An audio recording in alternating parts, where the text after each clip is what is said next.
मी सांगतो ना, ठाण्यामध्ये भारतीय जनता पक्षाच्या घोड्यांचे लगाम खेचली गेली, कल्याणमध्ये सुद्धा लगाम खेचली गेली. आता ठीक आहे, ही अखिल भारतीय पक्ष भाजप आहे. पक्षाला जे अभिप्रेत आहे ते देशामध्ये, राज्यामध्ये आणि ते स्थानिक स्वराज्य संस्थांमध्ये व्हावं. आणि एकदा भारतीय जनता पक्ष शिस्तीचा पक्ष आहे. एकदा आदेश आला का तो पाळला जातो, म्हणजे कोणाच्या मनात इच्छा असो वगैरे नसो. आणि माझं तर म्हणणं आहे की या ठिकाणी ठाण्याला, कल्याणला, इव्हन उल्हासनगरला सुद्धा भारतीय जनता पक्षाच्या कार्यकर्त्यांची परवड झाली. आणि हे माझ्यासारख्याने कोण बोलणार आहे? याचा अर्थ तरी सुद्धा कार्यकर्त्यांनी शिस्त पाळली, त्या कार्यकर्त्यांचं कौतुक आहे.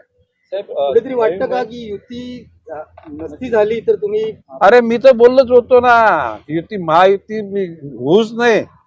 सगळ्यांनी आपले आपले घोडे युद्धामध्ये आणावेत आणि युद्ध संपल्यानंतर मग परत महायुतीचे सगळे, म्हणजे देवेंद्र फडणवीसांच्या नेतृत्वाखाली चालणारी भारतीय जनता पक्ष, एकनाथ शिंदेच्या नेतृत्वाखाली शिंदे सेना, अजित पवारांच्या नेतृत्वाखाली राष्ट्रवादी काँग्रेस, मग ज्याचे नगरसेवक जास्त त्याला संधी, त्या प्रमाणामध्ये दुसरी पद वाटता आली, असं माझं मत आहे, व्यक्तिगत मत आहे. काय बोललो मी वारंवार बोललो, it's my on personal opinion, त्याचा पक्षाशी काही संबंध नाही.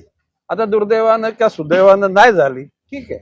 आणि मला जाणवते की ठाण्यातला भारतीय जनता पक्षाचा कार्यकर्ता हा खुश नाही, कल्याणमधला कार्यकर्ता खुश नाही, उल्हासनगरला मध्ये कार्यकर्ता खुश नाही. नवी कार्यकर्त्यांना गॅरंटी होती की निगोशिएशन, आम्ही युद्धात जिंकलो आणि तात हारलो, कधी असं होतच नाही. नाही साहेब, तरी पण ठाणे